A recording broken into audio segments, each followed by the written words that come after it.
Welcome to my channel where we discuss current affairs, astrology, sidereal astrology, and how it all ties into esoteric language and how we're just basically watching a movie. So it's getting really exciting, and you guys are sending me stuff and we're filling in the gaps and creating the puzzle. And first I wanted to get into everything to do with Mickey Mouse. Who would have thought, right? But what does Mickey Mouse stand for? I'm going to tell you what he really stands for. And of course, it all ties into the nectar of the gods. So that's exciting because I've been talking about that forever and I didn't have any idea that Mickey Mouse was tied to that. So I want to get into that. I also want to get into um, the statue that was on the BBC building and how it was being vandalized and what symbolism that has, and also, of course, how it's all tying into the tsunami that we just had announced today on the West Coast. But I really think that is just like a precursor to get us used to the fact that tsunamis can come from underground volcanoes. It's kind of like preparing. And that was interesting because I got woken up by a text message announcing that. And so we can start to see that the script is just like, going along here. Of course, I'm in Canada. It's getting crazy here. I am not allowed in any stores now except grocery stores and pharmacy stores. So there's no access to hard alcohol, marijuana, pot stores, and then Walmart, you're only allowed in the food section, not allowed in the clothing and hardware section. So it's getting really comical, and I think it's all to do with trying to wake the masses. My prime minister has announced that I'm a misogynist, racist idiot. So it's showing that there's like no support and causing division. So I think this is just going to be the theme for the next few months. So let's get into it. So my last video, I was talking about how Venus has these patterns in the sky that create the pentagram, right? And we just went through the fourth point that was tied to Elvis's and David Bowie's birthday. It was on the next day after, on January 9th. And I was really seeing that, when she goes retrograde and she gets dragging behind the sun, she's not very happy because she's in her Lucifer mode. And then she's the black star. And so I had confirmation because Venus Will I Am, her middle name is Ebony Star. So there we have the confirmation that the Venus star is the black star. Of course, Boris Johnson and his fiasco with going to this party without having a mask when everybody else was mandated to be inside. And this is hilarious. I think Emily sent me this today, and I was like cracking up because it's totally like esoteric, right? They're on the black and white checkerboard, chessboard. He's got, the the force will be with you. May the force be with you, sword. And then the woman, she's black and he's white. And then she's got her rose, dress on with a big rose on her butt. And I was just like, are you kidding me? Because the rose represents DNA. And so I was just like, and also the Rosabella, right, for the Venus pentagram. So I was just like, are you freaking kidding me? What a great way to wake up. I was just like, I was just giggling, and then I saw the tsunami. But the tsunami wasn't big, so I don't think it was going to cause a lot of damage on the West Coast. I really feel bad for people in Tonga. If anything, I don't believe anybody's gotten injured, but just for the destruction of their property. But it's all very much, the Matrix is following a script. And did you catch the red balloons with the Santa Claus? So that's the rubedo. And then you can see her roses on her dress there. And now she's she's got her wand too. So that's pretty funny. And then you can see somebody that's taking this picture. They've got like almost like, it looks like a Pisces symbol, on their hand. That's kind of weird. But yeah, it's pretty funny.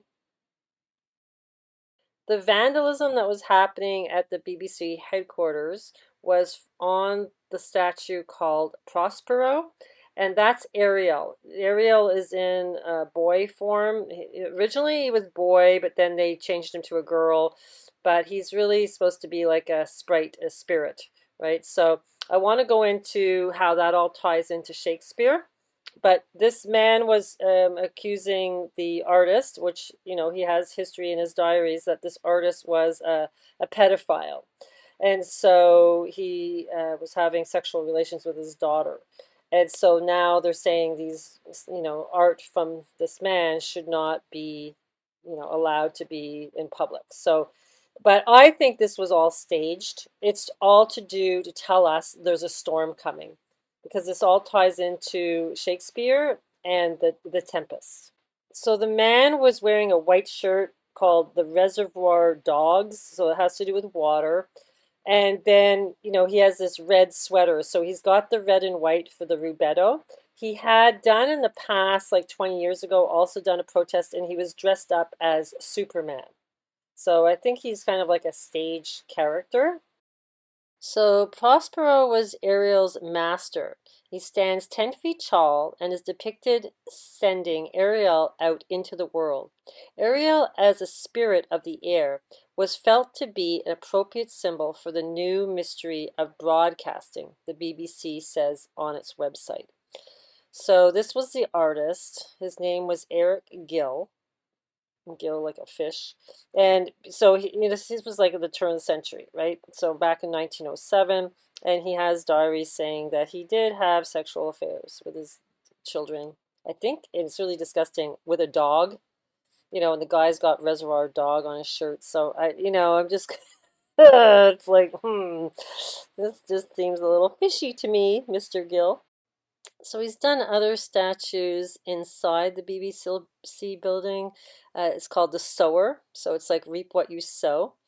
And then I think there's a pedestal supports the statue and bears the inscription, God giveth the increase. It's Corinthians chapter 3, verse 7.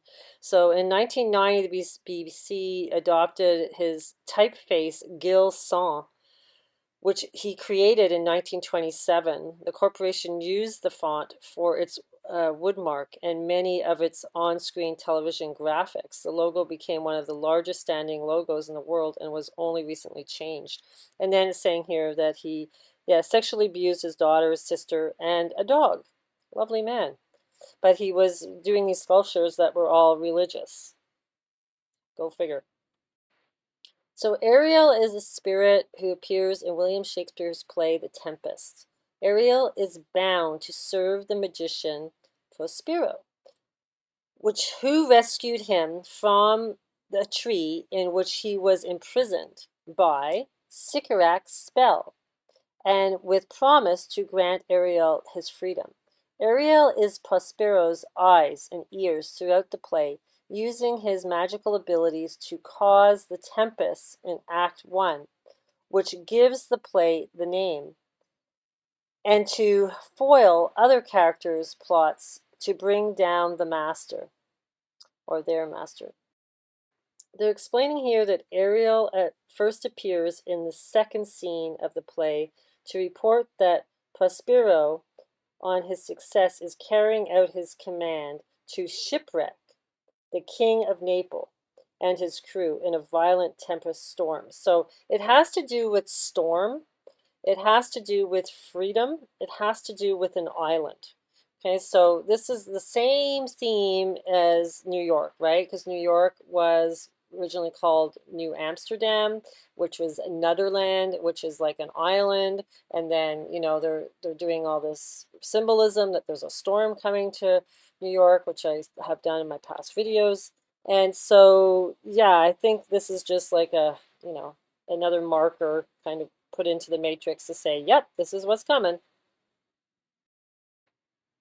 So Ariel is, has different depictions. Okay, first he's like a sprite, but he's representing air, ether.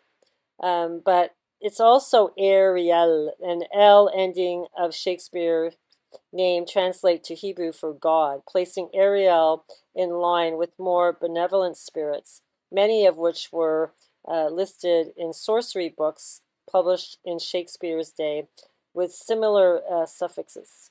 So the Jewish demonology, for example, has the figure by the name of Ariel, who was described as a spirit of water. So there we go. We got the water now. It's not air. Another spirit, Uriel, is also comparable to Isaiah 29. Ariel is mentioned again. It's all tied to Jerusalem in the Geneva Bible, which Shakespeare and others of the time would have known. So they're also saying here that the character name Shrimp in some of Shakespeare's work is also an air demon controlled by a magician. So anyhow, that's interesting because, the shrimp is also used in Disney a lot. So yeah, so I think it's like, is it an air demon or is it a demon? I don't even think it is a demon. It's just, Christianity sees it as a demon. But there's also saying he's also known as the Lion of God Ariel, which is kind of weird because the lion represents Archangel Raphael for Ra, but Uriel is on the scorpion. So again, it's, creating Archangel Uriel is on the scorpion constellation, the fixed star Antres. So I'm assuming like it's just more to do with water. So, they're trying to tell you it's about air, but it's not. It's water, which I do believe Disney, showing us exactly with Ariel, and then the Tempest being Ursula in The Little Mermaid. So it's definitely a storm and, with water. The Tempest includes a mask. A stage spectacular performed for court entertainment during the year of Charles I, was already gaining popularity under James I. It was heavily dependent upon scenery and stage effects. Sir William Daviant, head of the company of actors, called the Duke's Men and gave him performance rights to a number of pre-Cromwellian plays, including 9 by Shakespeare, of which The Tempest was one. A storm, spirits, apparitions, and magic, a monster, and an enchanted island all lent themselves to the sort of spectacular opulence that Davenant recalled from when he had staged mass for King Charles I. The Tempest, now called the Enchanted Isle. So yeah, so it's to do with an island. Now here's something I learned, that Uranus, all its moons, it has tons and tons of moons, right? It has like, larger ones, and then there's a group of smaller ones, and so, but they're all named after Shakespeare's work. So we even have the Puck, Puck, with the Puck building in New York, that David Bowie lived next to, the little golden guy. And so that's cool. So then the Tempest has Ariel, Miranda, I think it's Caliban, there's a whole bunch of them. And then there's Prospero. So that's what this statue was being vandalized. They also have Ferdinand, and that ties into Mickey Mouse. And it's in Disney, Ferdinand is the bull. So that all ties into Taurus and also, the bull that's in New York City that represents the financial system. Oh, and of course we have the Red Bull team for their soccer team. So that ties into, the blood moon, when the sun is in Taurus. That's all tying into the May date. But I think it's just always like representing in layers. But we know Taurus is important. We know that it has to do with finance because of Mercury ruling finance and the bulls representing finance in New York. But then again, the Taurus in the sky is ruled by Venus. So we have the hermaphrodite, right? So Hermes is Mercury and Aphrodite is Venus. So it's interesting. It's all layers, but they're showing us there's a storm. Yeah, so there's Puck and Ariel. Those are one of the bigger moons of Uranus. So, and Prospero is a smaller one. And actually, he goes backwards in his orbit. He's like moving retrograde in his orbit. So all artists get their inspiration from reality, right? So Shakespeare had to get the story from somewhere, and I found out they wrote about where he actually most likely got the story from. So The Tempest has not been taken from any previous story. It is Shakespeare's own invention, but it is compounded from folk stories and several significant contemporary elements and events in June 1609. So the 6 and the 9 is, to do with Cancer, right? The moon. That's the glyph for Cancer. So a fleet of 9 ships, 9's esoteric for ascension, with some 500 colonists set out from Plymouth, England, for Jamestown, Virginia, intending to settle in the New World. Around Bermuda, the lead ship, Sea Venture, was separated from the rest of the fleet in a storm. All the other ships safely reached the port of Jamestown. The Sea Venture crew and passengers, including the admiral and the governor-to-be of the colony, were given up for dead. However, on May 23rd, so that's when this, I'm telling May 15th, that's when, when the sun is by the Pleiades, right in Taurus, 1610, nearly a year later, the passengers from the wrecked ship arrived in Jamestown in 2 ships they had themselves had made. So they landed on an island somewhere, right? And they had to create ships to get to America.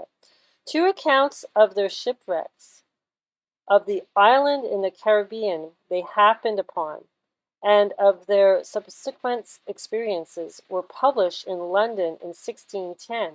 One was a discovery of the Bermudas, otherwise called The Devils by Sylvester Jordan. The others, which appeared about a month later, was the true declaration of the states of the colony of Virginia. It was a report of the Virginia Company, which was financing the venture.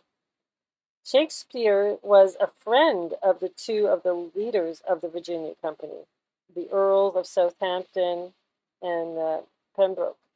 He likely not only to have seen the Bermuda pamphlets, as these reports were called, but to have considered their particulars with his friends. It is certain that Shakespeare, in addition, had read Montaigne's essays of the cannibals. Okay, so that they ended up, meeting natives, I guess, on the Bermuda Islands, and they created a big story about all that. So that's where the Tempest came from. So it always to do with the seamen, right? The shipwrecks and the sea and the navy, and it's all the stories always go back to that, and it's to do with storms and then being on this desert island, Neverland, and that's what New York is called. New York is called Netherland. It was New Amsterdam. New Amsterdam is known for flooding, and its original name was Netherland. So there you go. It's all tying into the same old story. Now, this all ties into this famous phrase of taking the piss out of you. Okay, so you guys know I'm always going on about number 15 in the periodic table and how that's phosphorus and how phosphorus comes from urine.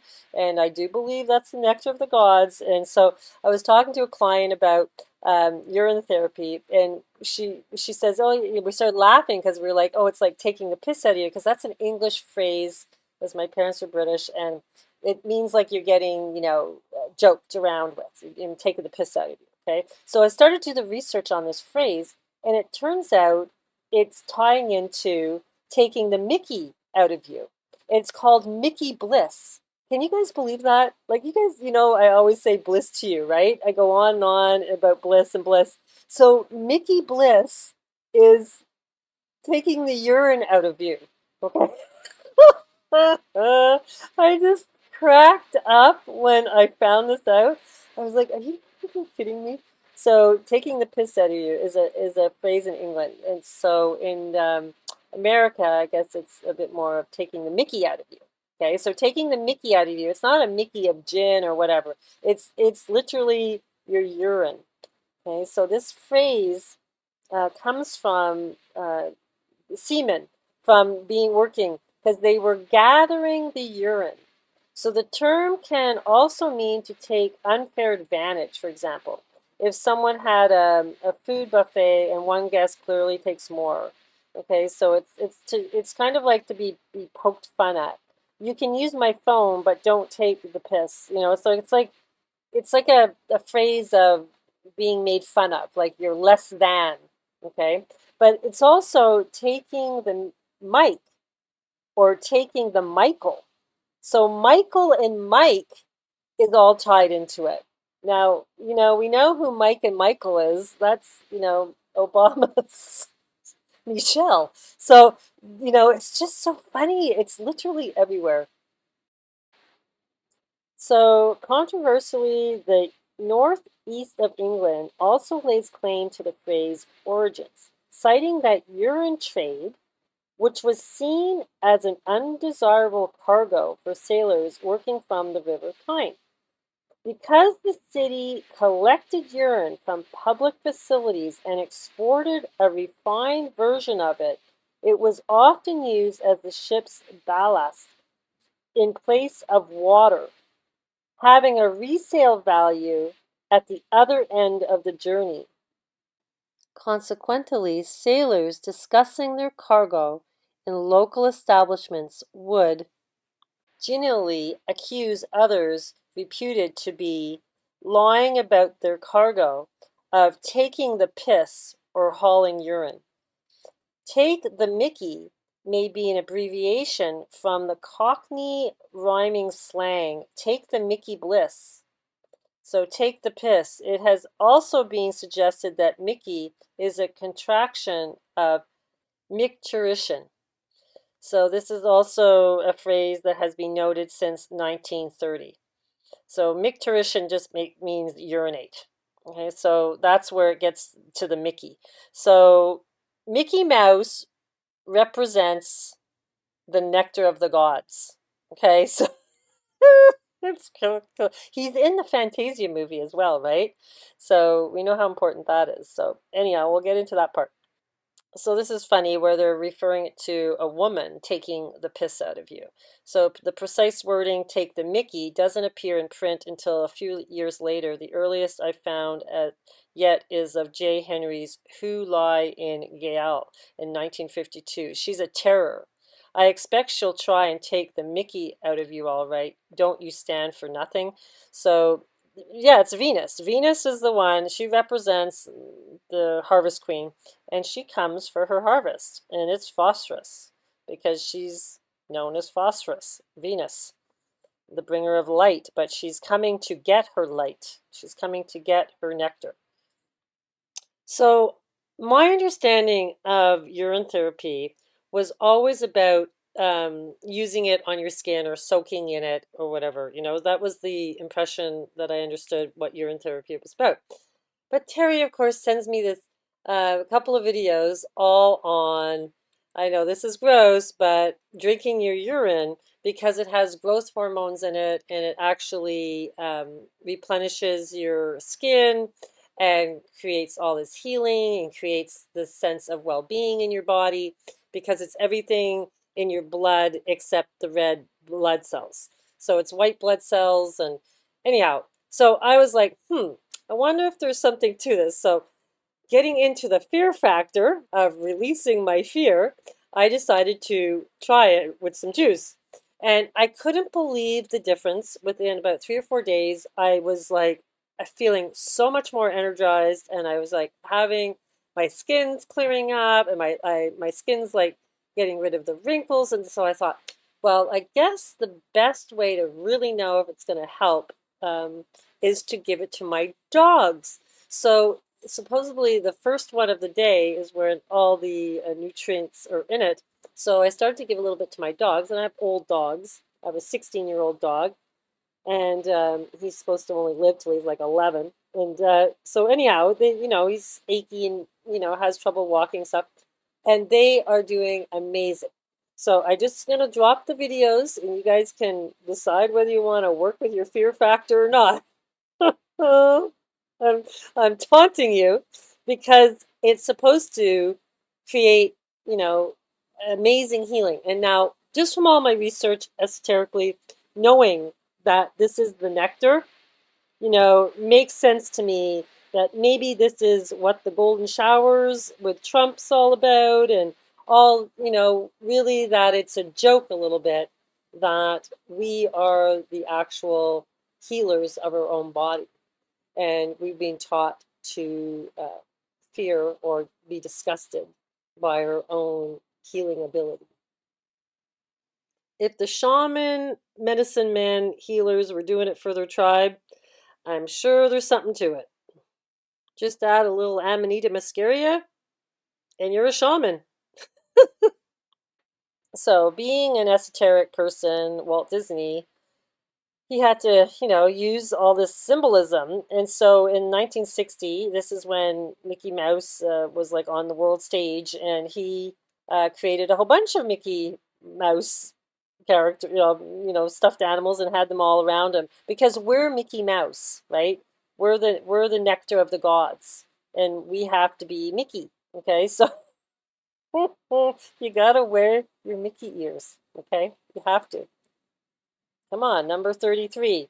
When the two pillars join together, the sun and moon create, every 33 years, they join up in sequence. So you have to take the two pillars, get off the pillars, get to the middle path, get to number 33, and put your Mickey ears on.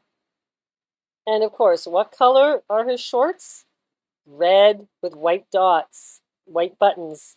That's an Amanita muscaria. It's always red and white. It's the rubedo. It's the last stage of alchemy, right? It represents freedom. It represents stealing time with rubeto and music. It's getting out of time. And robbing is stealing. So you rob time. You get away from Saturn's cycle. You don't get tied up in time with Saturn. And he gives you permission to go to the golden age where there's no time. There's JFK Jr., John, hanging out with Mickey Mouse. Look who else hangs out with Mickey Mouse. Yeah, and then Rudy Galliani, he starts talking about Mickey Mouse, about the presidential election fraud, but he brings up Mickey Mouse. Mickey Mouse is a phrase using when you don't know who to vote for, and then you choose to vote for Mickey Mouse. So Biden even says, "I'd vote for Mickey Mouse against Donald Trump." So they're just laughing at us. It's hilarious. So when Venus, Taurus, the labyrinth where the bull is, comes to get you, the red-eyed bull, you have to laugh at him and say, "Sorry, I'm not scared of you. I stand my ground." Or you could freak out and run, but you notice he's always has red and white on. This is a really old movie of him. But look what's in the background of the bull. It's the obelisk. It's the tree of life. Okay, because that's what's happening. If you're in fear, you're going to the tree. Okay, you're not going to drink the nectar and become free. Okay, so red and white, we see the rubedo. There's lots of symbolism with Mickey and the bull. So here he is running away from the bull again. He's in fear mode right now. This is a little GIF from Tumblr where he's like, it was cool when I saw it. Like he's teasing the bull with the red and white, right? The rubedo. Then the bull comes and misses him, and then he turns into like a little whirlwind, and he turns and spins. And the spinning is important. I've been spinning, trying to spin 33 times every day, at least 2 times a day. It helps you activate your chakras. And I had a dream about spinning before I would fly. And so I actually was listening to a video Terry sent me from Barbara MARCINIAK, who I was one of the first ladies I ever listened to on my awakening process. It freaked me right out. But yeah, I'll drop the link of Barbara Marciniak's videos because it's interesting. She talks about spinning and how good it is for your chakras. Of course, back in time, they had these zodiac plates made with Mickey, and of course the bull is there as well, and they have Taurus on top. Okay, so that's why I know this blood moon at midnight on May 15th, when the sun is in Taurus, right on the Pleiades, right where the bull is, right, the bullseye. Yeah, I think it's super, super esoterical, and if nothing happens, I'll be really shocked, honestly. Everybody hangs out with red and white Mickey. Yeah. Ariana Grande, Katy Perry. The Force will be with you with your Mickey ears on. You're the light. Yeah, Lady Gaga. I always call him Neil. I always call him Doogie Howser because that's how I remember him. And then, yeah, everybody puts their Mickey ears on, right?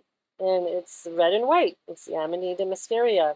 Oh, but you have to have love in your heart from Venus, from Taurus. It's the Taurus symbol, the bull, right? There's the red and white car that you have to go in. You have to have your armor on.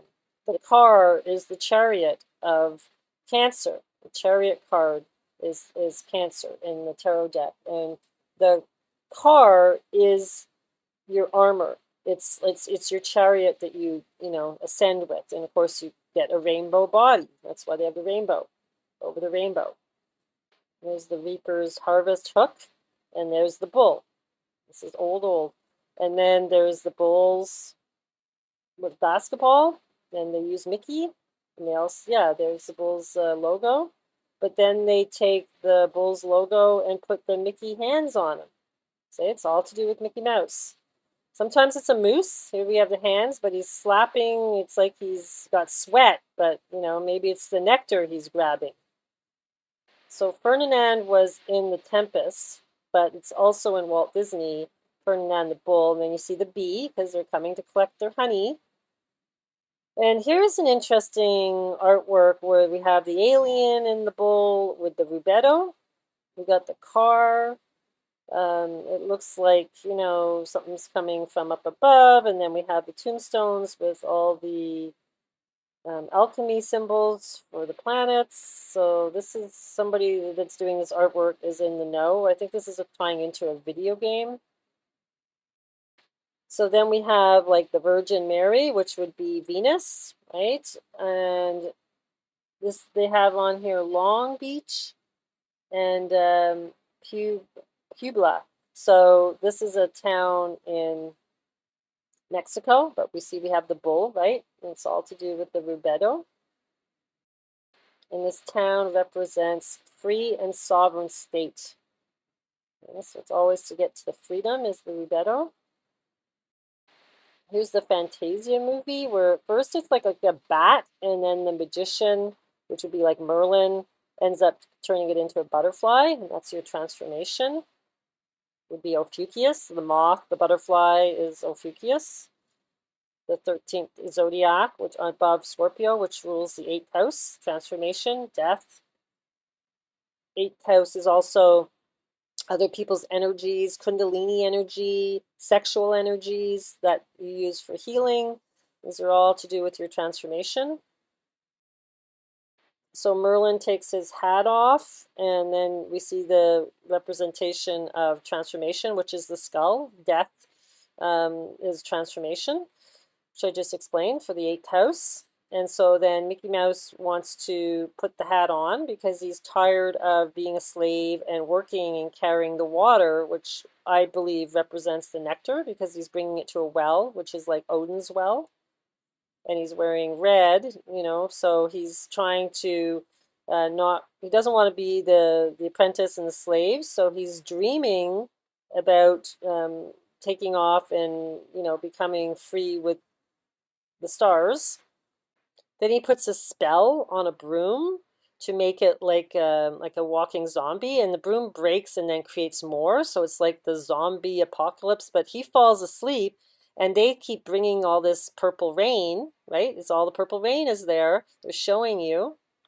and they cause a flood. They cause this huge flood, and in the flood, he ends up being put into like a whirlpool, and then he wakes up and gets into trouble for doing that from the wizard, and then he has to go back to work. Now we know Lincoln ties into the nectar of the gods, right? Because in Welsh it means the pond, the lake, which is basically what we are. We're pawns on the chessboard and we want to become the kings and queens.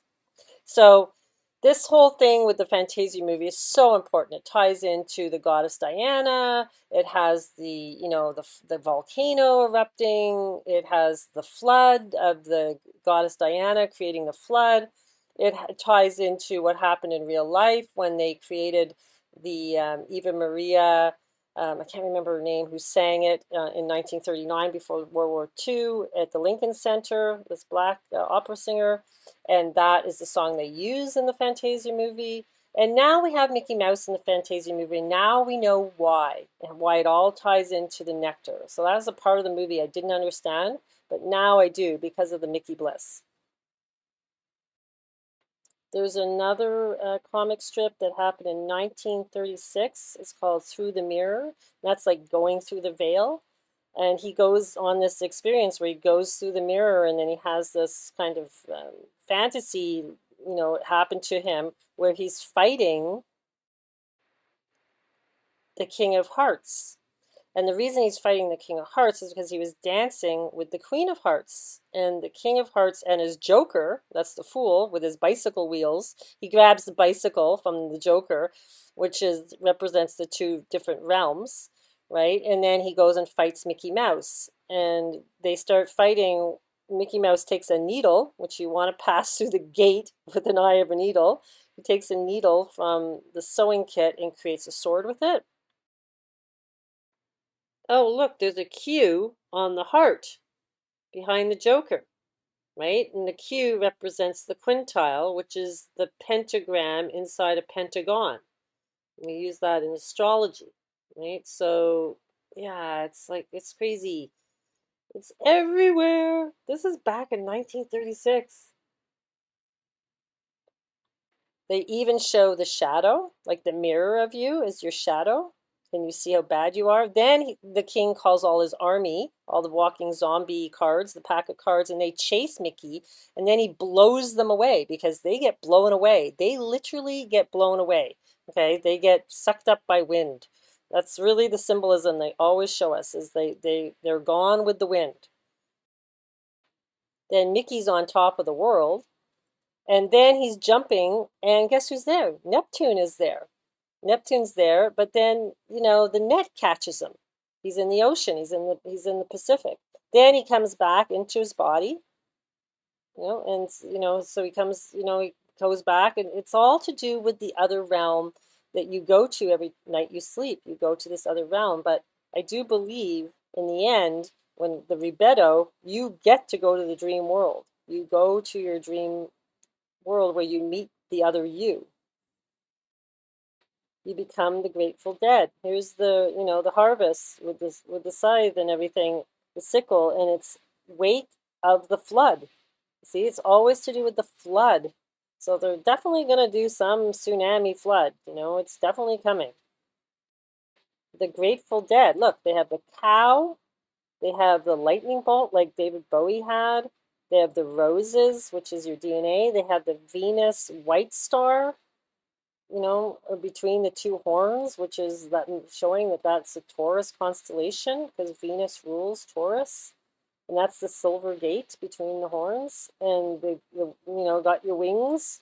And they performed in 1976, the Year of the Dragon, live at the Cow Palace. So this is the Cow Palace. The left eye of Taurus is the Ein. It's the Ein, like Ein Soft in the Kabbalah. It's the Ein. And it's interesting that they're using the thunderbolt, because God creates thunder, right? And then the other eye would be Aldebaran. So it seems like most of the big acts have performed here. The Beatles, The Who, The Rolling Stones, Jackson 5, The Bee Gees, Grateful Dead, Elvis Presley. Yeah, that was on November 28th. 1976, so just about a year before he died. And then we have the Grateful Dead, and then they did a tribute to Elvis. That was Kiss and Cheap Trick, because they were doing a concert on the day Elvis died on August 16th, 1977. They did a tribute to him. Scorpio's Kiss of Death, and it was a cheap trick they played on us. And Nirvana did a concert on April 9th, which is Unicorn Day. So that's interesting. The mythology of Prospero was used by Edgar Allan Poe for one of his short stories called The Mask of the Red Death. And I really do believe that the mask that we're being asked to wear represents this mask, because it has to do with finding your way out of like these kind of hidden rooms, almost like a labyrinth. So they've used the poem The Mask of the Red Death by Edgar Allan Poe in many different television shows and movies. So they used it in Star Trek, The Next Generation. So Prospero appeared briefly, played by Lieutenant Commander Data. So, he was like basically like Zuckerberg. So he's kind of to do with AI. So during the beginning of season 7, episode 23, so 7 and 23, numbers entitled Emergence, he recites some lines of Prospero's speech before asking Captain Picard to provide some insight into the character of whatever. So, but anyhow, they use the poem. So it has reference, to esoteric knowledge, because it's all tying into this red death, this and going into the black room. The plague may, in fact, represent typical attributes of human life and mortality, which can imply the entire story is an allegory about man's futile attempts to stave off death. So it's really to do with, being in fear of dying. So blood emphasis throughout the tale, along with the color red, serves as a dual symbol representing both death and life. This is the emphasis by the masked figure. So yeah, the Red Death, but only a revealer in the costume of the Red Death. So although Prospero's castle is meant to keep the sickness out, it is ultimately an oppressive structure. Its maze-like design and tall and narrow windows become almost burlesque in the final black room, so oppressive that there were few of the company bold enough to set foot within the precincts at all. Additionally, the castle is meant to be an enclosed space, yet the stranger is able to sneak inside, suggesting that control is an illusion. There you go. Like many of Poe's tales, The Mask of the Red Death has been interpreted autobiography by some in a point of view. Prince Prospero is Poe as a wealthy young man, part of a distinguished family, much like Poe's foster parents, the Allens. Under interpretation, Poe is seeking refuge from the dangers of the outside world and his portrayal of himself as the only person willing to confront the stranger. Yeah, I think it has to do with really what's going on in our reality. It's kind of like, the more you fear, the more you're locking yourself in this castle, and you're just it's not going to make you healthier. So it says here, it is also being suggested that Red Death is not a disease or sickness at all, but a weakness, like the original sin that is shared by all of humanity inherently. Yep, that's pretty much it. There was an illustration done here by Aubrey Beardsley. This was in 1894. And you can see it's like Venus, the woman with the horns. So they're tying in this red death to Venus. The artwork's kind of creepy for this mask of the red death, but this picture was interesting. It's almost like a shadow behind you, and then you're dressed in a red um, cape kind of cloak, and then the face is a face of time at midnight. So this is all tying into the blood moon at midnight on May 15th, all when the sun is in Taurus, that's ruled by Venus. So my very first watch that I ever owned was a Mickey Mouse watch. And my sister gave it to me, and I lost the inner workings of it. It popped out. Then she bought me another watch, and the inner workings of that one popped out. And so I don't think I'm supposed to be in this time realm by my understanding from those things that happen in my life. So this is funny. The Mickey Mouse is often selected for its purpose with this watch company, the Ingersoll Watch Company. They created the Mickey Mouse watch. And it's just supposed to, so you stay young at heart. This is why they did it, right? So Mickey Mouse's name has also been known to appear fraudulently on voter registration lists, such as in the 2008 US presidential election. So people were voting Mickey Mouse. Then it's tying into The Godfather, part two. And that would tie into a 17th letter post because they were posting about The Godfather.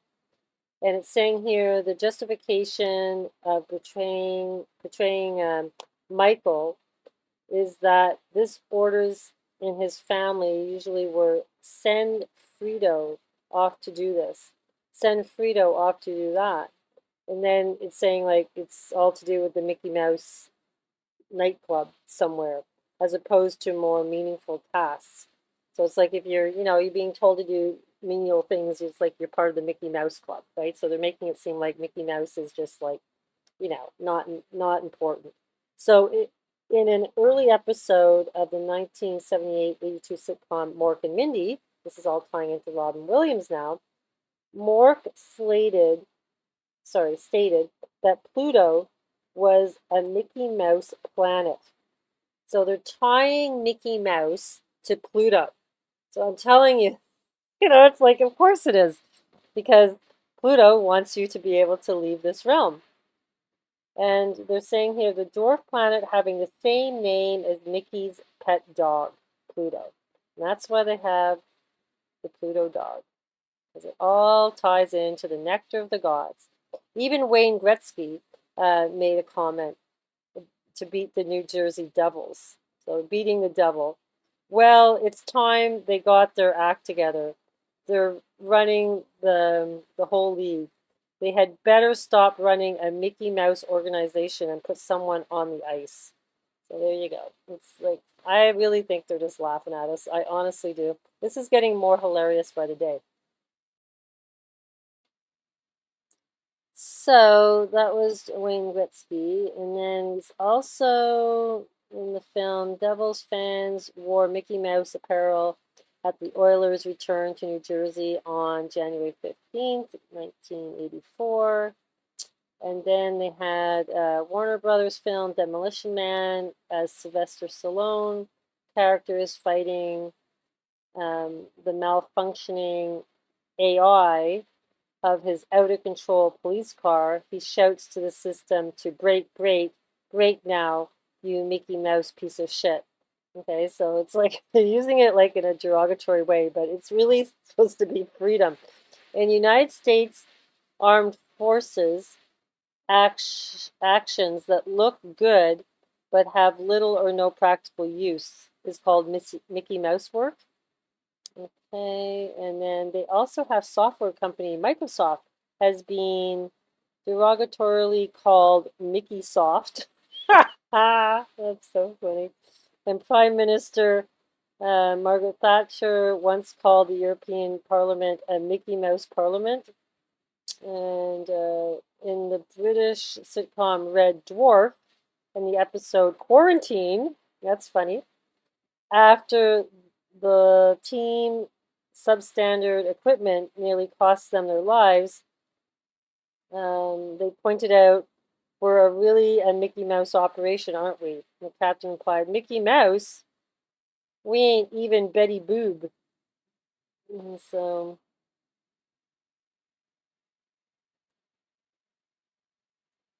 I'm ready to be Mickey Mouse. Play the fool card. Blow this pop stand. The Simpsons movie, Bart Simpson puts on a black bra on his head to mimic Mickey Mouse and says, I'm the mascot of this evil corporation. Ironically, The Simpsons would later become Disney's property as the distributor of Fox was acquired by Disney. So I guess I wonder if that's where the whole Walt Disney's evil came from. Like it started to okay, maybe Walt Disney is evil. Mickey Mouse has received 10 nominations for Academy Award for Best Animated Short Film. These are Mickey's Orphans, Building a Building, Brave Little Tailor, The Pointer, Lend a Paw, Squatter's Rights, Mickey and the Seal, Mickey's Christmas Carol, Runaway Brain, and Get a Horse. Among these, Lend a Paw was the only film to actually win the award. Yeah, so you can go and watch all of Mickey Mouse's, films, and you'll see esoteric knowledge all the way through all of them. And they're really telling you that you have to be brave and, get rid of your fear so that you can, become Mickey Mouse and be happy, basically. So it's like, but it's really well done. I think it's well done the way they've done it. It's like hats off to them, to put all this information out there so we can find it, but it's right under our noses our whole lives and we could never see it. Like, my God, it's like really, really fascinating. What a psychological, crazy game we're in. It's amazing. Did you see Adele's new song, Oh My God? So it's all to do with Cassiopeia and Ascension. So they got the chair there with the apple on it, which is in the Garden of Eden, right? But the trick is, do you want the knowledge or do you want to just not have the knowledge and just keep re-looping back in here? Yeah, it's seems like they don't want us to upgrade, but they do because they're telling us, so it's really up to you. So she starts off the song with the chair and the apple, and then it, kind of goes into her being, there's two of her. So you get the twin aspect, which is the twin is the uh, Gemini, which is the L11. It's the L, it's the other you. It's the Elohim. It's like the mirror image of you. It's your shadow. It represents many different things, but the whole thing is there's another realm. That's what it's representing. Another you. And when Cassiopeia is upside down in the sky, the chair is tipped up, and then the apples were on the floor. And then here the chair is spinning. It's tied to balloons, so there's a floating, a whirl, like a whirlwind floating upward.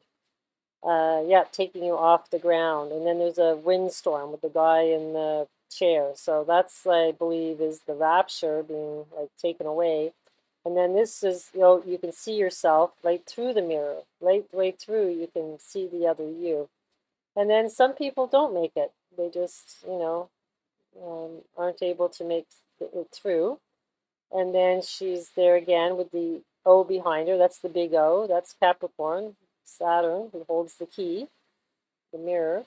And then people are like partying because they made it through, right? They're like, okay, this is a big giant party. Everybody's dancing and happy. And then this aspect of the horse. The black horse represents Neptune. He's the god of the black horse. And to me, the girl on the ground there looks like kind of like would be a nymph or a sprite, you know, like it could be Ariel. And then, you know, there's this catching on fire. So this is really to do with the phoenix and burning. Yep, and then you have to take the apple. It's always take the apple and bite the apple. And no, it's not evil because the psyop is they want you stuck here forever. And that's what the Roman Catholic Church wants you to stay forever. The Romans were not a good people. Okay, so they don't want you to leave. They want you to just stay in fear and not understand that you have the ability to become upgraded into ascension. So you have to walk Jesus's path, have no fear. You have to be ridiculed. You have to be, segregated, and you have to be hated. And that's what we're doing. We're walking in that path, and that's really what the natural healers did. The witches were burnt for doing that, and then Jesus was, killed for doing that. So that's the path we're walking, and that's the true path to true Christianity. And this path of believing somebody's going to come and save you is a psyop. You have to save yourself by overcoming your shadow. And that is what all this is about, is just overcoming your fear and making sure that Pluto, who rules fear, which is your soul, you can transmute that darkness and upgrade and join your higher self. Because this is the lower self where you're getting constantly provoked to go into fear. So that's what this is all about. So be in Mickey Bliss, guys. And I appreciate all your help and stuff that you guys send me. It's getting exciting. It's like, it's just everywhere, this information. It's just literally, it's just coming at me like crazy. So it's really fun. I have other stuff to share with you guys, and I just thought this was a bit more important because it was more relevant with what was going on as we speak. So just sending you all Mickey Bliss. Bye.